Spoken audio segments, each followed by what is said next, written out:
Hello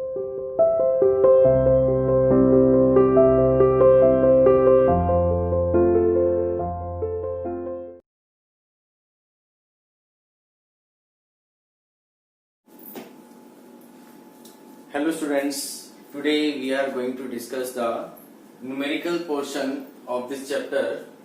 इससे पहले हमने जितने भी डेरिवेशन किए हैं, जितने भी फॉर्मूले ड्राइव करे हैं, आज हम उन सभी बेस के ऊपर लगभग न्यूमेरिकल्स करेंगे. बेसिकली हमारा कंसेप्ट होगा equations of motion for free fall and second one is mass and weight. इन दोनों टॉपिक पे हम आज न्यूमेरिकल करेंगे. मैं कुछ न्यूमेरिकल्स आपको करवाऊंगा और बाकी न्यूमेरिकल जो है वो आपको असाइनमेंट दिया जाएगा, होमवर्क दिया जाएगा जो आपको खुद सॉल्व करने हैं. चलो स्टार्ट करते हैं फर्स्ट न्यूमेरिकल से. An object is thrown vertically upward with an initial velocity of 100 meter per second. Find the पहली चीज क्या निकालने, time taken by the object to reach the maximum height. Second बात है इसमें मैक्सिमम हाइट कितनी होगी और थर्ड निकालना वेलोसिटी आफ्टर 5 सेकेंड.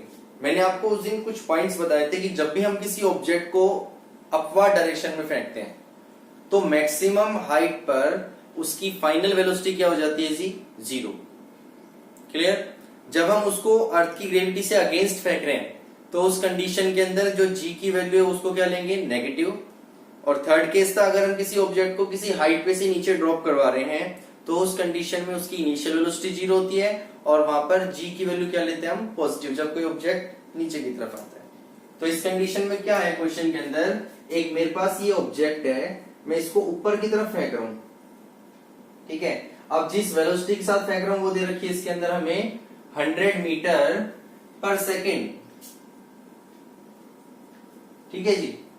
उसके बाद हमें क्या बताना है कि ये मैक्सिमम हाइट सपोज को यहां पहुंच रहा है कि वो मैक्सिमम हाइट तक पहुंचने में कितना टाइम लगेगा, एक तो ये बताना है. दूसरा कितनी हाइट वो गेन करेगा, यहां से यहां तक कितनी हाइट होगी.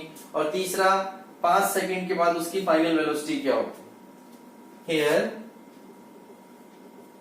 इनिशियल वेलोसिटी u कितनी की बने हमें, 100 metre per second. Final velocity क्या हो जाएगी जी, यहाँ 0 metre per second. Acceleration due to gravity दे रखा है हमें 10 metre per second square, but उसको लेंगे माइनस. क्यों, क्योंकि हम ऑब्जेक्ट को ऊपर की तरफ फेंक रहे हैं, थ्रोन वर्टिकली अपवर्ड. t हमें फाइंड आउट करना है कि कितने टाइम में वो मैक्सिमम हाइट तक पहुंचेगा. तो हम इसमें क्या यूज करेंगे, from first equation of motion, वो होती है हमारे पास v is equal to u plus g t. तो v यहां पर क्या आ गया जी, हमारे पास 0, u की वैल्यू दे रखी है हमें 100 प्लस माइनस यहाँ पर 10 और इंटू में t. ये माइनस क्यों लगाया मैंने, क्योंकि g की वैल्यू जो है वो कितनी दे रखी है बेटा, -10. अब ये 100 इधर आगे किसका होगा, माइनस का, is equal to -10t, minus से माइनस 100/10. तो t की वैल्यू कितनी आ गई, 10 सेकेंड. मींस वो जो ऑब्जेक्ट है वो 10 सेकेंड के अंदर मैक्सिमम हाइट पर पहुंचेगा. अब हमें निकालना है कि कितनी हाइट वो गेन करेगा. Means h is equal to u t plus में half g t square. Height निकालनी है हमें, तो h इनिशियल वेलोसिटी कितनी दे रखी है जी, 100. टाइम दे रखा है कितना, 10 प्लस 1/2. g की वैल्यू कितनी है, -10 और टाइम दे रखा है 10 का square. Then h is equal to में यहाँ पर हो गया 1000, माइनस प्लस माइनस ये हो गया हमारे पास 5 इंटू में 100. तो h इज इक्वल टू में 1000 माइनस में 500, तो ये कितना आ गया जी, 500 मीटर. मींस वो कितनी हाइट तक जाएगा, 500 मीटर की हाइट तक जाएगा जब हम उसको 100 मीटर पर सेकेंड की वेलोसिटी के साथ ऊपर फेंकेंगे. तीसरा निकालना है कि 5 सेकेंड के बाद उसकी फाइनल वेलोसिटी क्या होगी. Then v is equal to u plus g t. इससे निकाल सकते हैं. v हमें निकालनी है, u दे रखी है कितनी, 100, g की वैल्यू -10 और टाइम 5 सेकेंड के बाद बताना है. तो v is equal to 100 minus में 50, कितना आ गया जी, 50 metre per second. This is our answer. The answer is 50 metre per second. And second जो हाइट गेन की उसने मैक्सिमम वो हमारे पास कितनी दे रखी है, 500 मीटर. और कितने टाइम के अंदर कवर किया उसने वो हाइट? 10 सेकंड के अंदर। जब भी आपके पास इस तरह का कोई न्यूमेरिकल हो तो आपको पहले ये ऑब्जर्व करना है कि क्वेश्चन में आपको दिया क्या गया है, पूछा क्या गया है आपसे। पहले उन वैल्यूज को नोट डाउन करो, उसके बाद उस क्वेश्चन को सोल्व करना शुरू करो बेटा। क्लियर हुआ? सेकंड क्वेश्चन देखते हैं इसमें। यहां तक किसी को डाउट? किसी बच्चे को? हाइट निकालने के लिए उसने कितनी हाइट गेन की उसके लिए हमने सेकंड इक्वेशन यूज की, फ्री फॉल की, और कितना वेलोसिटी उसने 5 सेकंड के बाद गेन किया वही हमने फर्स्ट इक्वेशन से यूज करा है, और टाइम भी हमने फर्स्ट इक्वेशन से निकाला। Clear? So second question is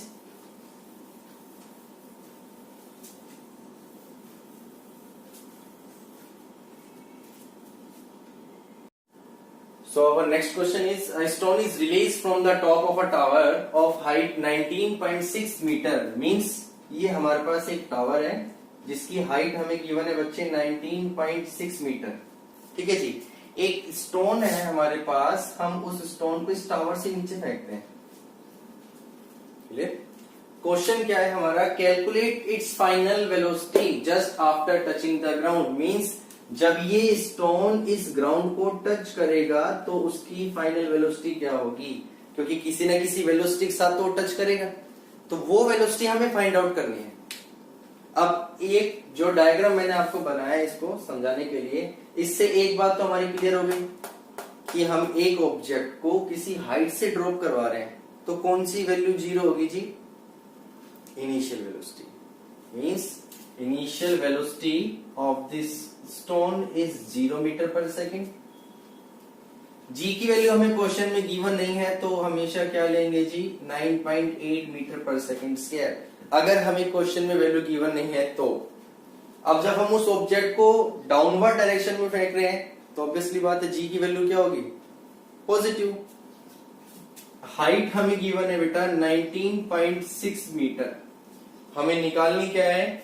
final velocity means v हमें फाइंड आउट करना है, तो यूज करते हैं हम यहां पर using third equation of motion for free fall. वो होती है v square is equal to में u स्क्वायर प्लस 2gh। तो v square as it is, u की वैल्यू क्या हो गई थी? 0 प्लस 2 इंटू इसकी वैल्यू 9.8 और हाइट कितनी दे रखी है हमारे को? 19.6। v square is equal to कितना हो जाएगा हमारे पास? ये 19.6 मल्टीप्लाई 19.6। तो हम इसको ऐसे लिख सकते हैं v square is equal to 19.6 का स्क्वायर, स्क्वायर से स्क्वायर कैंसिल, तो हमारे पास जो फाइनल वेलोसिटी है वो कितनी आ गई? 19.6 मीटर पर सेकेंड। मींस कि जब वो स्टोन स्ट्राइक करेगा सरफेस पर तो उस टाइम उसकी वेलोसिटी कितनी होगी जी? 19.6 मीटर पर सेकेंड, क्योंकि ऑब्जेक्ट को हम ऊपर से फॉल करवा रहे हैं। तो initial velocity 0, acceleration due to gravity भी इस कंडीशन में क्या होगा? जब कोई ऑब्जेक्ट ऊपर से नीचे फेंकता है तो ये भी क्या होगा? पॉजिटिव। इससे पहले वाले क्वेश्चन के अंदर हमने किसी ऑब्जेक्ट को ऊपर थ्रो किया था, तो उस कंडीशन में हमने जी की वैल्यू क्या ली थी? नेगेटिव, और इसमें क्या ले रहे हैं हम? Positive. So our answer is 19.6 metre per second when it hit the ground या when it touch the ground. Clear? Next question is weight of an object is 50 newton, what is its mass? इस question में बच्चे हमें जी की value given है question में 9.8 metre per second square. This is the value of acceleration due to gravity, कि भाई एक ऑब्जेक्ट का वेट 50 न्यूटन है, उसका मास क्या होगा? तो मैंने कल फॉर्मूला लिखवाया था आपको कि जो वेट होता है that is always equal to mass into acceleration due to gravity. तो हमें वेट कितना गिवन है ऑब्जेक्ट का? Weight of an object that is equal to 50 newton, और acceleration due to gravity given है हमें 9.8 metre per second square. Then we can easily calculate the mass of this object by using the formula mass into acceleration due to gravity। कितना दे रखा है? 50। मास हमें find out करना है, इसकी value है 9.8। Then mass is equal to 50 upon में 9.8, point हटा के ऊपर हम 10 ले जाए यहाँ पर, then it will become 500 upon में 98 सोल्व करेंगे तो ये लगभग कितना आएगा 250 अपॉन में 49 2 से डिवाइड करने के बाद एंड सोल्व जब हम इसको करेंगे 51.02 मीटर 02 किलोग्राम, क्योंकि मास किसमें निकालते हैं हम हमेशा किलोग्राम के अंदर। This is the value of mass of the object and weight of the object is 50 Newton. हमें निकालना क्या था मास, तो हम इसको इस तरह सॉल्व करके निकाल सकते हैं। क्लियर हुआ? जब भी किसी क्वेश्चन के अंदर आपसे अगर मास की वैल्यू पूछी जाए और वेट की वैल्यू आपको गिवन हो, तो उस क्वेश्चन में बेटा हम सीधा फॉर्मूला लगाएंगे mass into acceleration due to gravity. जो भी वैल्यू आपको गिवन है उस वैल्यू का आपको यूज करना है। अगर g की वैल्यू 10 गिवन है तो आप उसमें 10 यूज कर सकते हो, 9.8 गिवन है तो 9.8 मीटर पर सेकंड स्क्वायर यूज कर सकते हो। क्लियर? एक क्वेश्चन और देखते हैं इसके अंदर, that is also the concept of mass and weight. An object have mass 20 kilogram. कितना गिवन है? 20 किलोग्राम ऑन द अर्थ। एक ऑब्जेक्ट के पास जो मास है वो 20 किलोग्राम है अर्थ सरफेस पर। क्वेश्चन पूछा गया है what is the mass and wait of this object on the moon. किस ऑब्जेक्ट का मास और वेट मून पे क्या होगा? तो मैं इसमें पहले नोट कर देता हूं, मास ऑफ एन ऑब्जेक्ट कितना गिवन है बच्चे हमें? 20 किलोग्राम। अब चलते हैं अपने लास्ट के कंसेप्ट पे। जब मैंने आपको मास और वेट का कंसेप्ट पढ़ाया था उसमें बताया था कि किसी भी ऑब्जेक्ट का जो मास होता है वो हमेशा कांस्टेंट होता है। चाहे हम किसी भी प्लेस पे ले जाए उसको, किसी भी दूसरे प्लेनेट के ऊपर ले जाते हैं, मास की वैल्यू कभी भी चेंज नहीं होती है। तो हमें मास 20 किलोग्राम दे रखा है अर्थ सरफेस पे, तो इसका मतलब जब हम बात करें मून पर तो mass of this object on moon कितना होगा? सेम वही जितना अर्थ पे मास उतना किसके ऊपर होगा? मून के ऊपर मास होगा। इसमें हमें मून की ग्रेविटी गिवन है बेटा 1.6 metre per second square. Acceleration due to gravity on the moon is 1.6 metre per second square. हमें निकालना क्या है जी? वेट निकालना है उस ऑब्जेक्ट का मून पर कितना होगा। तो weight of this object on the moon. Solve करो इसको। फॉर्मूला क्या होता है वेट का? Mass into acceleration due to gravity. तो weight of this object on the moon, mass कितना गिवन है 20, acceleration due to gravity 1.6। Point हटा के 10 लगा रहा हूं मैं इसमें, पॉइंट से 0 से 0 कैंसिल, 32 न्यूटन, क्योंकि वेट को किस में मेजर करते हैं हम? न्यूटन के अंदर। तो कोई भी इस तरह का क्वेश्चन आ जाए जिसमें आपसे किसी दूसरे प्लेनेट के ऊपर किसी भी ऑब्जेक्ट का अगर वेट कैलकुलेट करने के लिए बोला जाए तो भी आप फॉर्मूला यही यूज करोगे, बट कंडीशन क्या आ जाती है? हमें उसमें एक्सीलरेशन ड्यू टू ग्रेविटी को चेंज करना पड़ता है। वो उस प्लेस की जो है वो हमें नोट करनी है।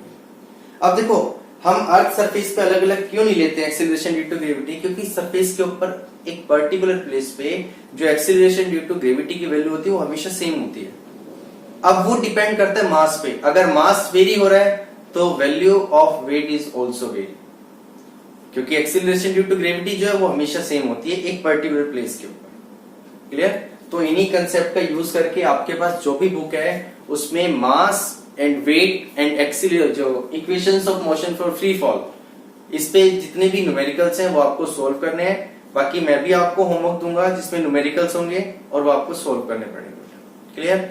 फिर भी अगर किसी बच्चे को कोई डाउट है तो आप मेरे से किसी टाइप के क्वेश्चंस पूछ सकते हो। Thank you, God bless you बेटा, स्टे होम, स्टे सेफ।